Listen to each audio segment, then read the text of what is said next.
तो commercial real estate आपको क्या लगता है एक इन्वेस्टर की आंखों में दोबारा से वो जैसे एक ब्लू आइड बॉय कहते थे, दोबारा से वो होगा? जी, कमर्शियल रियल एस्टेट एक बहुत अच्छी मार्केट है, बट आज investor has to be very careful what is buying. कई पूरी बिल्डिंग में ही सारा फर्निश्ड होके हाई रेट पे रेंटल पे लगता रहता है, तो कैसे एक इन्वेस्टर कैसे जज कर पाएगा? देखो, इन्वेस्टर को जब भी देखना है तो उसको देखना है कि उस बिल्डिंग के अंदर बेसिक लीज सबसे पहले किसकी हुई है। विपिन जब अपार्टमेंट लेने आता है ना मेरे सामने, 2 करोड़ का बायर, उसका वास्तु तक चेक करता है। जो एक कमर्शियल का इन्वेस्टर होता है वो पहले होम बायर इन्वेस्टर बन चुका होता है। Welcome to Podcast by Space Creators. Now, very few of you would know that when Gurgaon was built, I'm talking about early 80s, the first entrants or the first investors or first set of investors were mostly from south of Delhi, which we call South Delhi as well. Now, this fact is known to very less people. Given people from South Delhi invested in Gurgaon, there were many people who got influenced. Today, we are going to meet a South Delhi boy who was growing up at that time, but very early in his age or career, took on real estate and joined one of the largest real estate group of Delhi NCR, Vatika Group. So we are going to talk to Mr. Vinay Wadhwa, who is head of sales and marketing Vatika Group. Sharing his life journey, he spent about 19 years with Vatika Group. Vatika Group is someone who has developed more than 3 million square feet of commercial real estate and more than 2,000 acres of townships and more than 20,000 homes. So let's talk to Vinay Wadhwa and see his journey and understand everything we need to know about real estate and about Gurgaon. So here it is, Vinay Wadhwa. Hi, Vinay. Thanks, Vipin, for inviting me for this podcast. I've been seeing your podcast since about 2-3 weeks now. Looks very interesting. You ask a lot of questions and really it gives मतलब लोग अपने past में जा रहे हैं, future को बताना चाह रहे हैं, प्रेजेंट की बातें करें. It's very interactive. Thanks for calling me. Thank you. It's a pleasure, Vinay. मजा आएगा. बात करते हैं. Let's understand from you. How did you get into real estate at such a young age? मतलब I think you were 20 or 21. I was 21. 21.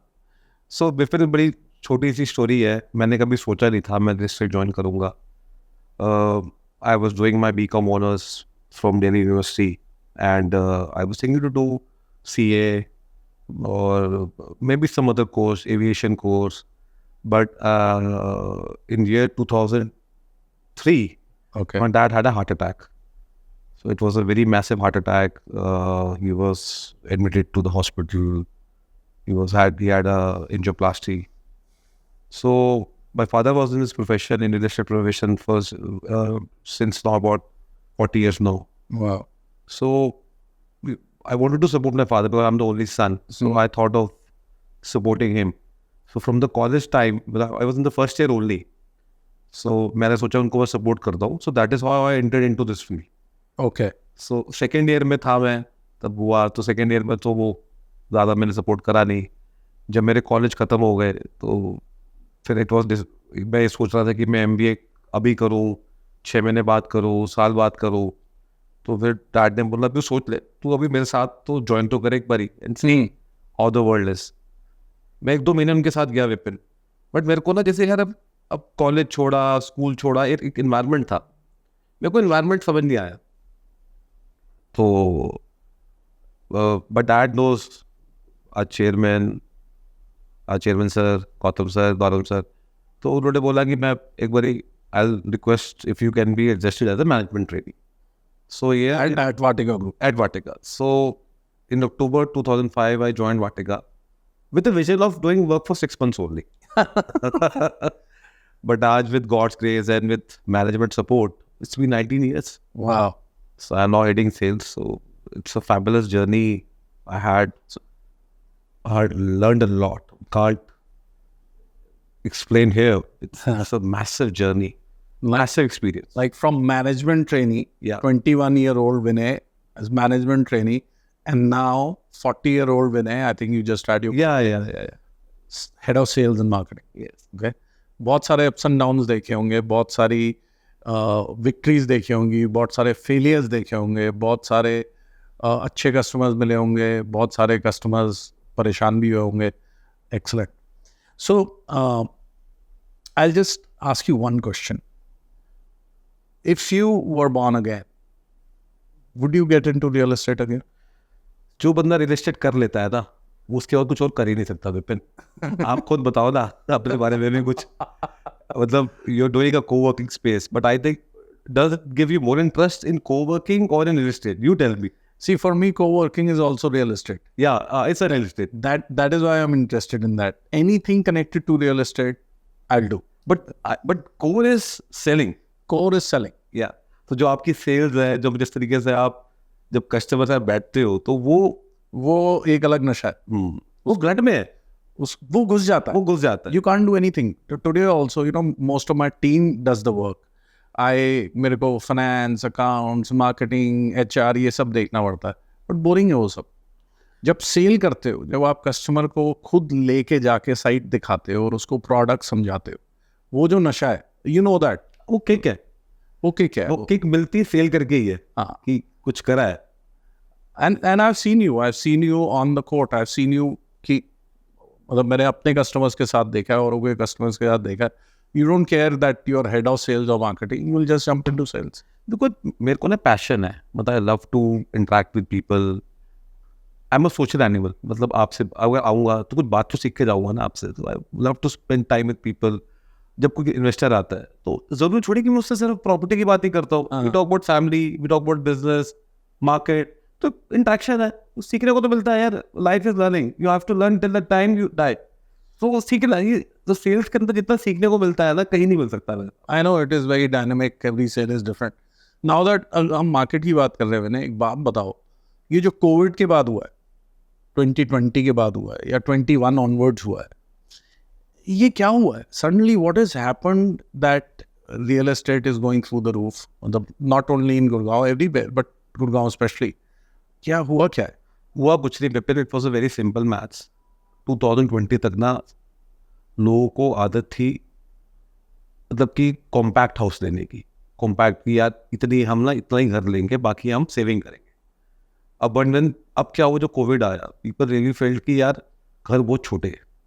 We need bigger places, we need bigger. जैसे work from home शुरू हुआ, आज घर में किसी को एक बंदे को कोविड हुआ तो you have to keep a distance, you have to keep him locked. तो people felt that you need bigger spaces, you need bigger homes now. तो उस चक्कर में जैसे covid went off, people really went to buy bigger apartment. जैसे आप देखते होंगे जब हम 2011-12 में हम सेल करते थे, लोग कहते 2 बेडरूम दे दो. 2 बेडरूम बहुत ज्यादा बिकता है. 3 बेडरूम. आज हम उस साइकिल की बात करें, 2 बेडरूम लॉन्च ही नहीं होता. अब लोग कहते हैं हमें 4 बेडरूम चाहिए, हमें प्लॉट चाहिए, हम रहना चाहते हैं as per our ease, as per convenience. कि आज वर्क फ्रॉम होम भी हो जाए, गॉड फॉरबिड अगर कोई थर्ड वेव भी आ जाए तो we are prepared. This has given a lot of लोगों के थॉट प्रोसेस चेंज हुआ है. Covid has actually changed the mindset of people. उनका लाइफ को जीने का एक जीने होता है, एक मतलब क्या होता है ना, जब आपका सोच अलग हो गई. People are, but do you think it's only that? Don't you think the economy of India is also that has played a major part. That has played a major part. That economy is booming. People are making money. Businesses have done really well. Traders, manufacturers have done very well. अच्छा, दूसरा इसके नीचे जो सबसे बड़ा तो home loan का जो रेट ऑफ इंटरेस्ट था वो काफी नीचे था. हाँ, तो उससे क्या हुआ कि आज जो बंदा 1 करोड़ का घर देख सकता था, अगर उसको आया, उसका रेट ऑफ इंटरेस्ट सस्ता हुआ, उसकी लोन की कैपेसिटी बढ़ गई, तो उसने 2 की जगह 3 बेडरूम ले लिया. So banks have also played a very big role. Correct. क्योंकि जब कोविड से पहले का जो रेट ऑफ इंटरेस्ट था और जो कोविड के बाद था, बहुत फर्क था. तो वो एक बहुत बड़ा रोल प्ले करा है, जिससे लोगों की बाइंग कैपेसिटी बढ़ी है. एक चीज और बताओ मैंने, अभी जो सबसे बड़ा बज़वर्ड है वो है लग्जरी प्रॉपर्टी. आपके हिसाब से लग्जरी क्या है? यस विपिन, ये बड़ा ना कॉन्ट्रोवर्शियल क्वेश्चन है. इसको बड़े मैं सिंपल तरीके से बात करूंगा. आपसे पूछता हूँ, आप जब घर पे रहते हो तो आपको क्या पसंद है? आपको वेंटिलेशन पसंद है या आपको 800 रुपए का इटालियन पिक्चर पसंद है? Obviously ventilation. या आपको पसंद है कि यार मेरे टावर के साथ एक दूसरा टावर फंसा हो, या थोड़ा ओपननेस हो कि यार मेरे मतलब मेरी जो बालकनी से कितना गैप हो, दूसरा टावर। जितना ज्यादा गैप हो उतना अच्छा है। तो मैं इसको यही पर समराइज करूंगा कि luxury doesn't mean a 800 rupees square feet of a marble, luxury doesn't mean a high and picture in a lobby, luxury means density, low density. Low density. कि 1 एकड़ में कितने अपार्टमेंट्स आ रहे हैं वो लग्जरी है। यार अपार्टमेंट के अंदर तो जो इंटीरियर है वो तो मैं अपनी बाइंग कैपेसिटी और मेरी अपनी फाइनेंशियल बाद में भी कर सकते और अपनी फाइनेंशियल स्टेबिलिटी के हिसाब से कर सकता हूँ ना, कि आज मैंने अंदर उसको मॉडिफाई करना है या अपग्रेड करना है, आई कैन डू। बट क्या मुझे रूम एक्सपैंड करने का मौका मिल सकता है? नहीं, क्या मुझे अपने घर के अंदर धूप लाने का मौका मिल सकता है? नहीं। वो पॉसिबल नहीं ना। So for me luxury is open space, ventilation, number of homes per acre. जैसे आज की डेट में जो भी नए लॉन्चेस आते हैं, आज आप देखते हो कि 10 एकड़ में 800 अपार्टमेंट्स आ रहे हैं। बट लोगों को लगता है वो 800 अपार्टमेंट्स हैं, बट हाँ हम लोग लग्जरी कहते हैं उसे, क्योंकि हम कहते हैं क्लब बहुत अच्छा है जी, अच्छा हो गया। ये तो हमने मॉडल किचन कर दी। बट घर छोटा है और आप मतलब you are overlooking each and everyone, तो मुझे उसको लग्जरी नहीं डिफाइन करूंगा। जब मैं 2005-7 की बात करता हूँ, वो लॉन्ग टाइम बैक, तब लोग इस चीज को समझते थे। तो लोग आते थे जब मेरे पास कि यार एक टावर से दूसरे टावर के बीच में कितना गैप है। आज वो लोग बात ही नहीं करते विपिन। आज अंदर की बात, एमिनिटीज की बात। एमिनिटीज तो विपिन यार, आप ये जो एमिनिटीज मिल रही है अंदर की, ये तो 5 साल बाद वैसी बोरों को चेंज करोगे यार। खुद ही चेंज करो। खुद ही करते हो, अपग्रेड करता है ना आदमी। यार मैंने 5-7 साल यूज कर लिया घर, I have to upgrade the washroom, I have to upgrade the almirahs. But आप अपार्टमेंट के साइज को अपग्रेड कैसे करोगे? नहीं कर सकते।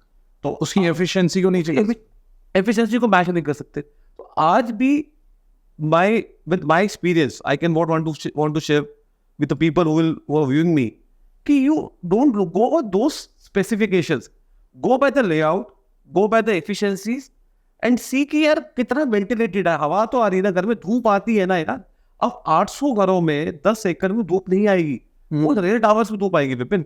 People really have to understand this. Correct. So you define luxury as open spaces, efficiency, and low density living. Yeah, If we can give that, and there is great sunlight. 30 apartments to an acre, 45 apartments to an acre. This is luxury, Vipin.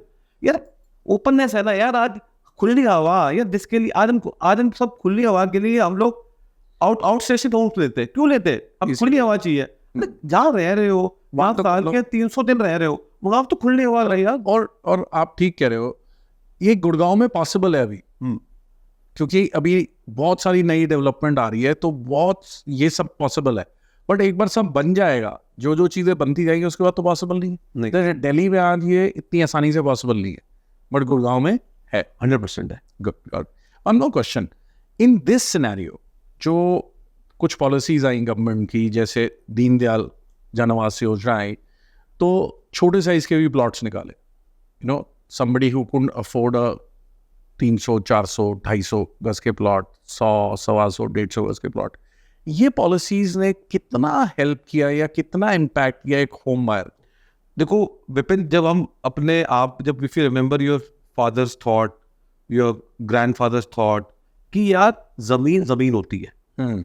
हमेशा कहते थे ना, हमारे बुजुर्ग क्या कहते थे? कहते यही थे कि land is gold, land is scared. तो अब क्या है कि दीनदयाल के अंदर इस पॉलिसी में, thanks to the government of Haryana, a small person, a middle guy is not from a luxury background can also buy a plot. उसमें गवर्नमेंट ने छोटे प्लॉट्स रेगुलराइज कर दिए अंडर दिस पॉलिसी। आज इस पॉलिसी में 113 गज से लेके 100 up to 178 square yard people allowed है। इस पे you can make a house as per the FAR of the state and get it regularized. So this is a very, very good initiative by the government to regularize this. And this policy has really helped the middle class buyer also to buy a home in the Millennium City. और अभी तो ये policy पे hold है, अभी hold है, because उसमें क्या होता है, कई डेवलपर्स ने इस पॉलिसी के अंदर एग्जॉर्बिटेंट रेट्स पे इसको लॉन्च किया था। तो वो एक मिडिल क्लास बायर के लिए बनी थी पॉलिसी, वो फिर लग्जरी सेगमेंट में चली गई। हाँ, बट आई थिंक इसमें कुछ नॉर्म्स आएंगे दोबारा, कुछ गवर्नमेंट इसको नए तरीके से लॉन्च करे, कुछ वो उसके अंदर चेंजेस लाए, तो it's a very very good policy. मतलब वी तो have love this policy. One more question. The fourth floor FAR, there is a ban on fourth floor. Do you think it's useful for the home buyer? आपको ऐसे नहीं लगता कि अगर 3 floors ही बनेंगे उसी प्लॉट प्राइस पे तो महंगे हो जाएंगे फ्लोर्स आगे जाते हुए, अगर ये पॉलिसी चेंज नहीं हुई और थर्ड फ्लोर ही रहा? एब्सोल्युटली विपिन, अगर एक ही प्लॉट पे 3 फ्लोर बनेंगे, अगर जो बिल्डर कंस्ट्रक्ट करेगा उसको, तो वो आप तीनों से प्रॉफिट निकालेगा। करेक्ट। या उसकी कॉस्ट ऑफ कंस्ट्रक्शन भी बढ़ेगी उस केस पे। तो जैसे हम देखते हैं कि दिल्ली, हम आज गुड़गांव को पार्ट ऑफ एनसीआर कहते हैं, सो दिल्ली में आज भी 4th फ्लोर अलाउड है। बिल्कुल है। तो ऐसे ही गवर्नमेंट ऑफ हरियाणा को should allow on those area where there is a infrastructure available, जहाँ इंफ्रास्ट्रक्चर जहाँ पे प्रॉब्लम ना हो, जहाँ पे हो सकता हो, और जहाँ पे इंफ्रास्ट्रक्चर नहीं है वहाँ पे कई सारे राइडर्स लगा के भी ऑप्शन दे। क्या होगा अगर हम नहीं लाएंगे इस पॉलिसी को, तो एक बायर के लिए ये महंगा हो जाएगा। जैसे आज एक बंदा दिल्ली, साउथ दिल्ली के अंदर अफोर्ड नहीं कर पाएगा एक अपार्टमेंट देना, वो सेम कॉन्सेप्ट गुड़गांव में चला जाएगा। जो गुड़गांव का बायर है मेजोरिटी दिल्ली से आ रहा है, बिकॉज यहाँ पे रेट्स आर कॉम्पिटिटिव, जितना उसका बजट है वहां से वो कम से कम 1 गुना एक्स्ट्रा स्पेस और ले सकता है। जिसका 200 गज का बजट है दिल्ली में, वो या 300 गज खरीद सकता है। बट अगर चौथा फ्लोर नहीं देगी, गवर्नमेंट पास करेगी, तो वो फिर उसी रेट्स पे आ जाएगी बात। तो आई वुड रिक्वेस्ट कि if this policy can be implemented in those areas where there is infrastructure is not an issue, then it will be great. Yeah. Okay. One more thing, commercial real estate. As long as I know you are someone who love commercial real estate, and Vatika, as I said earlier, has delivered कुछ 3 million square feet तो आप लोगों ने delivered किया ही है. So, commercial real estate for the last, I would say 3-4 years, especially post-COVID, पहले तो एकदम ही stop था, अभी कुछ दोबारा से एक्शन स्टार्ट हुआ है। लीजिंग बहुत हैवी ड्यूटी हो रही है। I can vouch for it, मैं कोवर्किंग चलाता हूँ तो लीजिंग तो बहुत है। तो कमर्शियल रियल एस्टेट, आपको क्या लगता है एक इन्वेस्टर की आंखों में दोबारा से वो जैसे एक ब्लू आइड बॉय कहते थे, दोबारा से वो होगा? जी, कमर्शियल रियल एस्टेट एक बहुत अच्छी मार्केट है, बट आज investor has to be very careful what is buying. ये एक अपार्टमेंट नहीं है विपिन कि यार आप बंदा आता है, लेआउट देखता है, चला जाता है, हाँ, एफिशिएंसी देखता है। यहाँ पे with my experience in commercial, I will request all the investors not to run for the ROIs। Okay, लोग रन करते हैं, यहाँ 7 मिल रहा है, 8 मिल रहा है, मैं क्यों एक प्रॉपर्टी 5% पे या 6% पे? तो आप जैसे अपार्टमेंट लेने जाते हो ना, तो आप क्या चेक करते हो? उस आसपास की प्राइसिंग क्या है, कि अगर लेफ्ट साइड में 18,000 का रेट है तो मैं 19 की प्रॉपर्टी नहीं लूंगा। तो आपका माइंडसेट है, this is very very good thought, unless वो उससे बेटर हो। अब कमर्शियल में क्या होता है, एक ही जगह है जहां पे एक ही बिल्डिंग में you will have a different pricing. तो अगर आप तो लोएस्ट प्राइस ही उठाओगे कि ये वैल्यू फॉर मनी प्रोपोजिशन है, बट जो चीज ज्यादा रेट की है उसका मतलब है कि उसमें कुछ ना कुछ राइडर्स है, या तो डेवलपर या इन्वेस्टर ने उसको फर्निश करा है। तो मेरी पीस ऑफ एडवाइस सबसे पहले ये होगी कि इन्वेस्टर अगर कोई प्रॉपर्टी खरीदे कमर्शियल रियल एस्टेट में, they should only by a property which is where there is no fit outs done by the landlord. It should be done by the tenant only. उससे क्या होता है कि आज एक टेनेंट है, उसकी भी आपकी एरिया में इन्वेस्टमेंट हो रही है। तो आपकी सिक्योरिटी है कि आप एक लीज, आप किसी टेनेंट को लीज पे दे रहे हो विपिन। अब आप कहते हो जी यार आपने कुछ नहीं करना, आप तो बस अपना लैपटॉप लेकर आ जाओ, तो यार आप अगर आपका काम नहीं चलता, फ्लरिश नहीं करता, for sudden day you will just take your computer out and you will run away. But इसमें एक क्वेश्चन है मेरा, आज से अगर हम 5-7 साल पहले की बात करेंगे, मुझे ऐसे लगता है कि 70-80% प्रॉपर्टीज में टेनेंट ही फिट आउट करते थे। आज चेंज होते जा रहे हैं, हाँ चेंज हो रहा है, especially with co-working, managed office, all of this coming up, and I think co-working and managed office has about 24-25% share in office market now.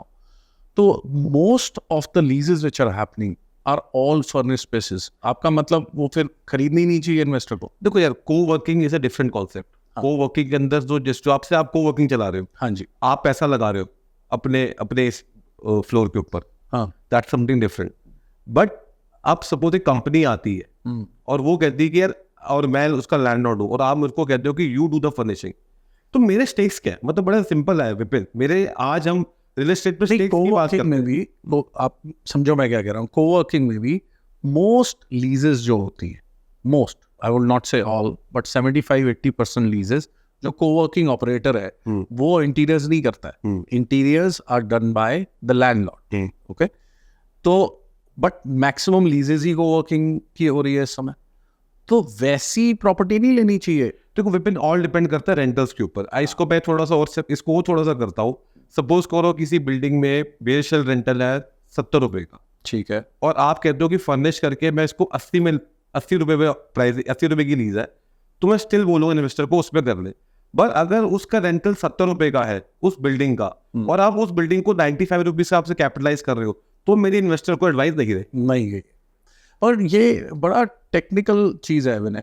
आप अगर कई जगह देखोगे, कई पूरी बिल्डिंग में ही सारा फर्निश्ड होके हाई रेट पे रेंटल पे लगता रहता है, तो कैसे एक इन्वेस्टर कैसे जज कर पाएगा? देखो, इन्वेस्टर को जब भी देखना है तो उसको देखना है कि उस बिल्डिंग के अंदर बेशल लीज सबसे पहले किसकी हुई है। अगर उसमें हुई ना हो तो देखो फिर आसपास देखेगा ना, वो उस 1 किलोमीटर के रेडियस पे आपको चेक करना पड़ेगा। अगर एक बिल्डिंग में सारी फर्निश्ड है, it's difficult to give a answer है। बट हाँ, उसके आसपास कुछ तो होगा, correct, give a benchmark, correct. तो उस बेंचमार्क के हिसाब से तो मेरी, और मैं ना एक लेमैन इन्वेस्टर की बात कर रहा हूँ, उसको 2 करोड़ रुपए लगाने, वो इतनी सर्वे कैसे करे? विपिन, जब वो अपार्टमेंट लेने आता है ना मेरे सामने 2 करोड़ का बायर, उसका वास्तु तक चेक करता है। अच्छा वास्तु चेक करता है, धूप चेक करता है।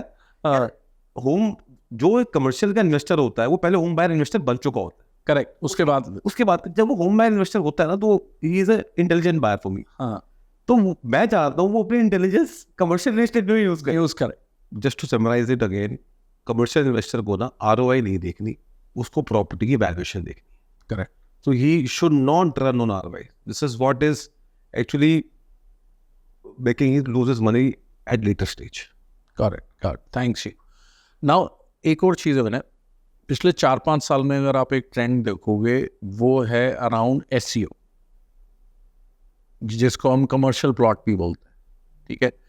अब अगर हम ढंग से स्टडी करें तो SEOs have been super hit in Chandigarh, they've been doing great in Amritsar as well. And अगर हम गुड़गांव की बात करें, सेक्टर 29, सेक्टर 15, सेक्टर ये जो है अपना 31 एंड 40, यहाँ पे तो चले हैं। उसके बाद जितने SEO पिछले 3-4 साल में बिके हैं, उनकी अभी कोई प्रूफ ऑफ कॉन्सेप्ट आया नहीं है कि वेदर इट्स अ हिट और नो हिट। बट लॉजिक ये कहता है कि पीस ऑफ लैंड है और पूरा कमर्शियल है, तो it should do well. What are your thoughts इसके बारे में? सी विपिन, अभी जैसे आपने बोला कि ये जो SEOs थे, आपने बोला सेक्टर 29, 42, अमृतसर, पंजाब, ये सब कोटा के सेक्टर्स थे। या it was developed from the concern that state authority. तो उसमें क्या होता था, ऑक्शन होता था, ऑक्शन के जरिए से हम लोग खरीदते थे। तो उसमें एक बायर बहुत लिमिटेड होते थे। यार आज आप बिजी हो, मैं लाइफ में बिजी हूँ, you have other works to do, तो ऑक्शन में लोग कम इंटरेस्ट दिखाते थे। अब गवर्नमेंट ने जब इसको प्राइवेट बिल्डर्स को भी अलाउ करा, तो गवर्नमेंट ने एक SEO पॉलिसी बनाई जिसमें you can get your land use converted to SEO development node. So what developer has to do? He has to do a development like residential, have to develop plots और give you a facade control. कोई लाल पीला ना हो, it should look in a similar way. जो दूसरी best चीज इसमें हुई विपिन, कि इसकी जो FAR है they are given to extent of 4.28 Okay. and they have recently allowed a floor wise registration also. Yeah. So what adds that कि आज हम 4 फ्लोर बनाते हैं, एक बंदा है पर मेरी आज कैपेसिटी 1 फ्लोर रहने की है, बट आपकी कैपेसिटी पूरी प्लॉट लेके बिल्डिंग बनाने की है. Correct. So what you can do, you can buy a plot from any private developer, make the building and you can sell floor wise.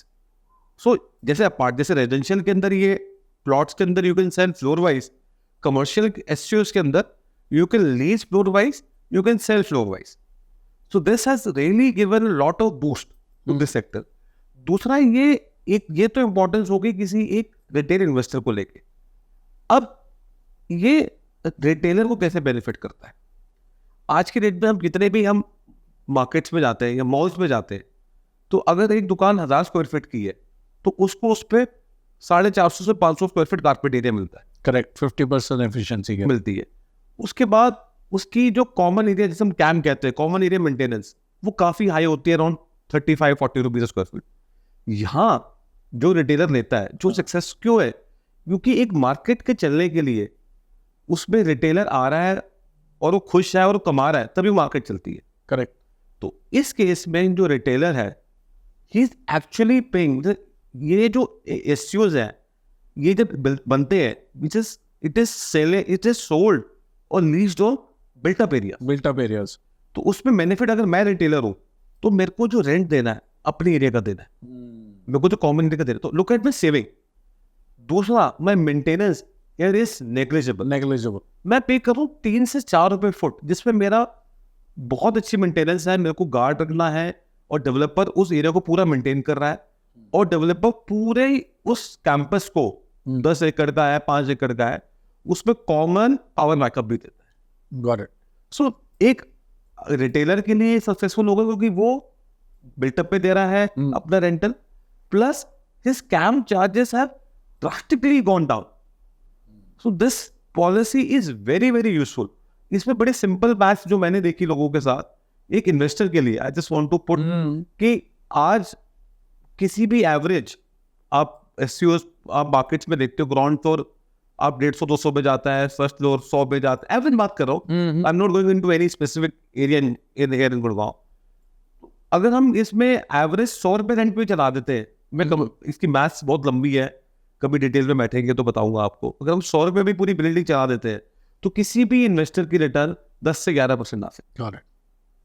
और मेरे को ऐसा लगता है कि जैसे रेजिडेंशियल बहुत सारा डेवलप हो रहा है, तो उसके अंदर it will take time, but very soon in a couple of years time इसका प्रूफ ऑफ कॉन्सेप्ट आना शुरू. हाँ, जिन लोकेलिटीज में रेजिडेंशियल कैचमेंट्स बहुत है, उस कैचमेंट में अगर एसयू डेवलपमेंट आती है, मतलब इन्वेस्टर और रिटेलर की जो एप्रिसिएशन या उसकी जो सेल्स है, सुपर है, मतलब you can't have the numbers here. Vinay, आपने ना अभी कई वन ऑफ द कॉन्वर्सेशन में एक बात कही थी वास्तु की, और जितना मैं आपको जानता हूँ और जितना मैं आपको देखता हूँ, जितना आप नोटिस करते हो, I think you believe in vastu. And so my question is, how important is vastu for any investor और अ होम बायर और एनीबडी? वास्तु का रोल क्या है? विपिन, जब इनिशियली आया था 2005 में, तो वास्तु मैंने सुना भी नहीं था किसी के मुंह से. अब लास्ट 5-7 साल में जो बायर्स आते हैं, साथ में वास्तु कंसल्टेंट आता है, एक मीटर लेकर आता है, बताता है, डायरेक्शन से देखता है. तो मेरे को बड़ी क्यूरियोसिटी होती थी, because I love to plan, as I told you. So जब 2021 में कोविड की वेव चल रही थी, तो मैंने I did a course of vastu online and did it for 2-3 months, and it was about 40-50 classes. So 40-50 classes? Yeah. So I'm now a professional consultant also. Wow.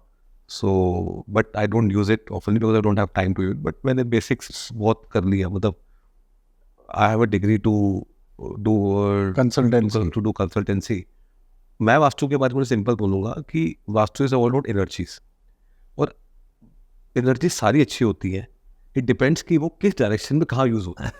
अगर आज तो मतलब आप बोलोगे यदि आज लोग कहते हैं हमें नॉर्थ ईस्ट लेना है या ईस्ट लेना है, तो everything in house can not be north east. There has to be south west, there has to be a northwest. Only one has to see that these energies are in a right way. So do you get a positive effect? Yes, there is a science and we should all believe it. Perfect. एक और question. 19 साल में हजारों channel partners से deal किया होगा. For the viewers who don't understand channel partners are real estate agents, brokers, consultants like me who sell various properties और आप लोग उनसे डील करते हो. क्या रोल है चैनल पार्टनर्स का? क्या इंपॉर्टेंस है? क्या आपको ऐसे नहीं लगता कि आप डेवलपर डायरेक्ट ही सब कुछ बेच सकता है? विपिन, चैनल पार्टनर्स का बहुत बड़ा रोल होता है किसी ऑर्गेनाइजेशन की सक्सेस में. मतलब आज people are going here and there. मतलब आज लोग कहते हैं हमें दिल्ली एनसीआर के चैनल पार्टनर नहीं चाहिए. We need channel partners from other parts of India also. We need channel partners from north India. We need channel partner from south India. ये कौन लोग बोलते हैं? डेवलपर्स. आज हम सबकी थॉट है कि more the network you have, it becomes more easy for you to sell your product. Because आज हर बंदा जो एक client है, he really wants to buy a home or a commercial through a channel partner only. उसको लगता है कि मेरे को पूरी सर्विस मिले, वो मेरे को एक अच्छी गाइडेंस दे, वो मेरे को किसी गलत प्रोडक्ट पे ना फंसाए. सो आज कंपनीज भी चाहती है और कंपनीज भी आज क्या करती है कि अपने प्रोडक्ट को लेके जो भी लॉन्च होता है उसको अपने चैनल पार्टनर्स को पूरा एजुकेट करती है कि उसकी डिलीवरी टाइमलाइंस क्या है, उसमें पॉजिटिव्स क्या है. तो this is so they are extended arms. Okay. So अगर आप बोलो कि यार विनय आपकी 2 बाजू है और एक काट दी जाए तो कैन यू सर्वाइव? नो. तो ऐसे ही रियल एस्टेट के अंदर चैनल पार्टनर आपका एक पूरा एक पार्ट है बॉडी का, and that plays a very very important role. So आज जो कंपनी जिस कंपनी में मैं हूँ, we have thousands of people attached, and that is why we are on the top of the graph today. आज market down भी गई but हमारे चैनल पार्टनर्स ने हमारे को सपोर्ट करा. Even in the tough times also they supported us. देखो जब मार्केट ग्रो कर रही होती है ना, सब आपको सपोर्ट करते हैं, बट जिन लोगों ने मुझे सपोर्ट तब करा, I really really want to thank them कि आप लोग तब हमारे साथ खड़े थे जब industry was going on a tough face. यार चर्ची मार्केट में तो हर कोई किसी के साथ चल पड़ता है, बट दोस्ती तो वो होती है ना जो दुख में काम है, जब सपोर्ट चाहिए. सो आप उनमें से हो जिन्होंने हमें बहुत सपोर्ट करा during those times. So I am really thankful. मेरी अपनी पर्सनल ग्रोथ को लेके जो आज मैं वाटिका में हूँ, 19 साल हो गए, मेरे के साथ मोटिवेशन देना कि Vinay you have the capacity to be a sales head, you have a capacity to be a leader. I am a person who was very shy for speaking in front of public, but मुझे कई लोगों ने बोला बोल सकते हो. अभी लग नहीं रहा ऐसे कि तो वो मुझे आप जैसे भाइयों ने सपोर्ट करा ना कि यू हैव दैट कि आप बोलो, मतलब यू कैन इंटरेक्ट वेल. तो क्या होता है ना यार, हम लोग एक दूसरे को मोटिवेशन के लिए बैठे हैं. सो आई तो really want to thank each and everyone who has been associated with me since 2005. आज हम कईयों के टच में हैं, कईयों से व्हाट्सएप पे सिर्फ होली दिवाली होती है, बट टच में सबसे एक चीज बताता हूँ, there are certain viewers and large set of viewers. ये जो पॉडकास्ट है ये शुरू तो ज़्यादा जेन जी ने किया था, और पॉडकास्ट बहुत सारे यंग व्यूअर्स सुनते हैं. अब ज़्यादातर व्यूअर्स जो सुनते हैं वो ये भी सुनते हैं, एक थ्योरी चलती है आजकल मार्केट में, I don't know if you know about it, कि आप अगर हर 1.5 साल में चेंज करते रहो तो आपकी सैलरी ज़्यादा जल्दी बढ़ती है, आपको ग्रोथ ज़्यादा जल्दी मिलती है. And you started as a management training and it's been 19 years, you're still in the same company, same industry, I understand, but same company. Now this is something very extraordinary. So what would you say about this, I would say, loyalty or this huge stint? How come? And what do you want to say about this? So वो अब इसका सबसे पहले तो मैं जब इसका जवाब दूंगा, I want to really thank my promoters. मतलब उनके जो थॉट प्रोसेस है, उनकी जो थॉट कंपनीज को लेके है, एम्प्लॉयज़ को लेके है, मतलब that is super. We as in our company we have open door policy. मतलब आज अब मतलब आज किसी भी आप कंपनी के चेयरमैन से, एमडी से, you have to take time, you have to take appointments 3 days advance, 5 days advance. But here we have open door. We can really meet someone. We can really meet the promoters whenever we need to meet. We can really take an approval over the WhatsApps. We can really call them. तो उसमें क्या होता है, जो employ होता है, जैसे मैं अपनी बात करता हूँ, सपोज मैं एक ट्रांजेक्शन कर रहा हूँ और मेरे को पता है कि मुझे क्या पैरामीटर्स में डील करनी है. बट जब मुझे पता है कि मुझे एक अप्रूवल देना है और क्लाइंट जो होता है वो इंस्टेंट होता है, अगर वो एक बार चला गया तो पता नहीं दोबारा लौटेगा नहीं लौटेगा. सो जो मेरे पास एक कंफर्ट है टू इंटरेक्ट विद देम, और जो हमारे माइंड सेट है और जो हमारा थॉट्स है वो बहुत ग्रेट है. मतलब वो मेरा माइंड सेट समझते हैं, मैं उनका माइंड सेट समझता हूँ. So that is what has given me a comfort to stay on here. दूसरा क्या है, जो हमारी कंपनी में we are very young team. मतलब वी डोंट हैव लाइक आप किसी भी कंपनीज में फाइनेंस हेड देखते हो, आप CRM हेड देखते हो, मार्केटिंग हेड देखते हो, we are mostly about 50-55 plus. Here we are all in the section of 35 to 45. So हम बड़ी यंग कंपनी है, और आज हमारी कंपनी में सबसे अच्छी बात यह है कि जो बंदा जूनियर है, he knows that अगर मेरा सुपीरियर जाता है, he has an opportunity to become the next superior. Correct. We believe in giving internal promotion rather than hiring people from outside. That is also a very easy option. But we really want our employees to grow well in the same organization. अब इसमें विनय, you're giving complete credit to the company and the promoters, and which is good. But मैं आपका mindset समझना था. विपिन, देखो ऐसा है कि loyalty really page of. When I joined in 2005 I was a management trainee. इस रडार तक आते आते मुझे 10 से 12. मैं एक यहाँ पे इंटरप्ट करूँगा. मैं कहाँ से पूछ रहा हूँ, 19 साल में आपने हाई भी देखा वाटिका का, टफ टाइम भी देखा वाटिका का, रिवाइवल भी देखा वाटिका, सब कुछ देखा आपने, ठीक है. आपका माइंडसेट क्या है कि आप वहीं हो? बिकॉज मैं आपको फिर से बता रहा हूँ, जो जेन जी, जो यंगस्टर्स सुन रहे हैं, उनको नहीं पता ये चीज़ कि कोई 20 साल रह सकता है एक कंपनी. विपिन देखो, लॉयल्टी पेज ऑफ. जैसे आपने बात, लॉयल्टी पे करती है आपकी विद कोर्स ऑफ टाइम. जब मैं 2005 में था तो मैंने ये सोचा था कि मैं इस कंपनी का हेड ऑफ द डिपार्टमेंट हूँ.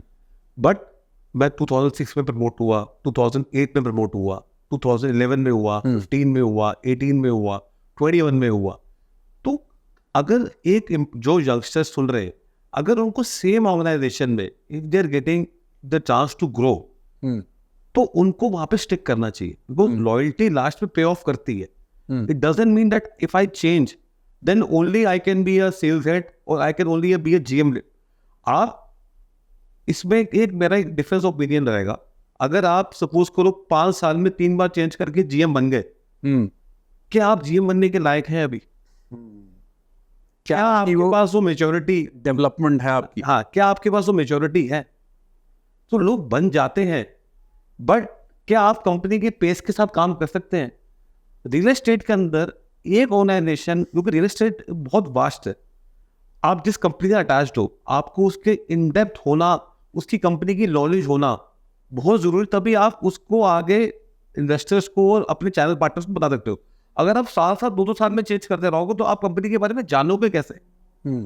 आज अगर मैं किसी के सामने, आज जितनी मेरी सेल्स टीम है, मेरी सेल्स टीम में एवरेज लोग 8-8 9 साल से. So they know in and out of the company. अगर कोई यंगस्टर आता है या कोई नया बंदा आता है, इट टेक्स टाइम. 6 महीने साल तो आपको कंपनी को समझने में लग जाते हैं. करेक्ट. फिर आप कहते हो मैं 2 साल बाद छोड़ देता हूँ. तो आपने क्या सीखा और आपने क्या आगे बताओगे? तो इट्स वेरी टफ.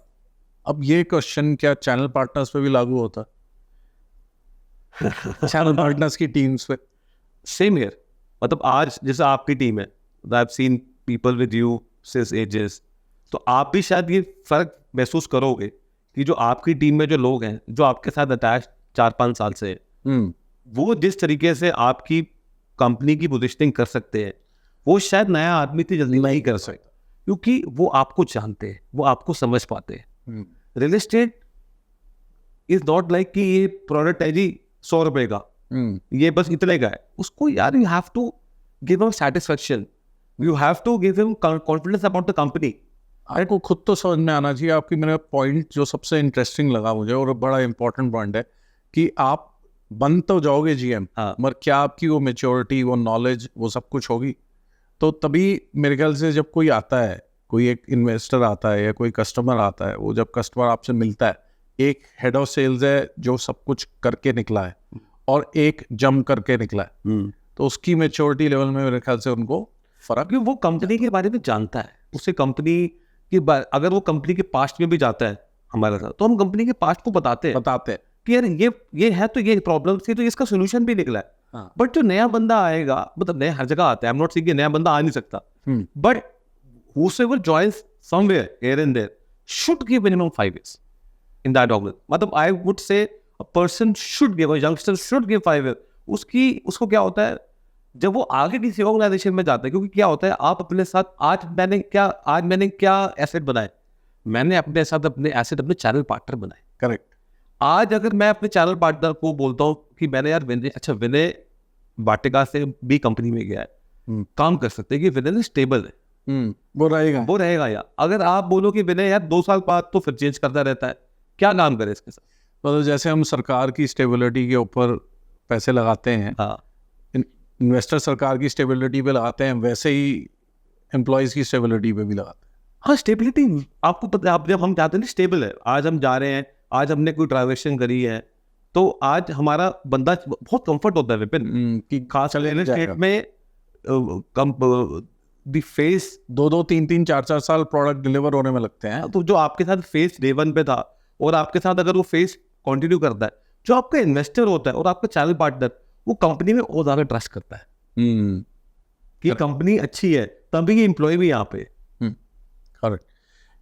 एक चीज और बताओ, आपका कभी मन नहीं करा कि इस साइड पे आ जाओ, चैनल पार्टनर की साइड पे आ जाओ, अपना बिजनेस शुरू कर लो, डेवलपमेंट शुरू कर लो, because you know almost everything about this trade? See, my father, as I told you in the starting of the conversation, that my father is in this trade. So, को क्या होता है जब मैंने 19 साल एक कॉर्पोरेट एनवायरनमेंट में काम करा है, तो मेरे को एक कंफर्ट है, मतलब I love to be a part of a corporate atmosphere. मतलब when you go out, you say you are a head of the department, that really gives you a boost, a kick, a goodwill in the whole market. तो मुझे लगता है कि मैं अभी बहुत अच्छा कर रहा हूँ, कंपनी भी बहुत अच्छा राइज कर रही है, तो मतलब मेरे दिमाग में ये थॉट अभी आता नहीं है। मतलब I still want to carry on for next 10 years in the same organization, क्योंकि अभी बहुत कुछ है हमारे पास करने के लिए। Very good. Last question for you. Another, I would say, week from now or 5-6 days from now, we'll have the new government coming in. Okay, how do you see real estate market in India in the coming 5 years? Real estate is like a business cycle. आपने और मैंने सारे cycles देखे हैं, हमने boom देखा है, recession देखा है, ग्राफ नीचे भी देखा है, तो अभी तो बूम चल रहा है और मेरे को लगता है ये अगले 1-2 साल भी बूम चलेगा ऐसे। But again a cautious call for everyone कि we should not get carried away कि यार आज हम चीज़ खरीद लेते हैं क्योंकि मार्केट भाग रही है, मैं बेच लूँगा 2 साल बाद। Pippin, we have seen those times also where I don't want to name the properties here, where the properties on the Golf Course Road were in negative. Correct. From the launch price. तो आज कोई भी investor जो पैसा लगा रहा है, मैं चाहूँगा कि वो उतना पैसा लगाए जितना वो आगे फंड कर सकता है। ये should not get carried away कि मैं एक की कैपेसिटी में 5 ले लेता हूँ, क्योंकि मार्केट भाग रही है। ये मार्केट है, इसको आप भी नहीं बता सकते वो कब रुकेगी, मैं भी नहीं बता सकता।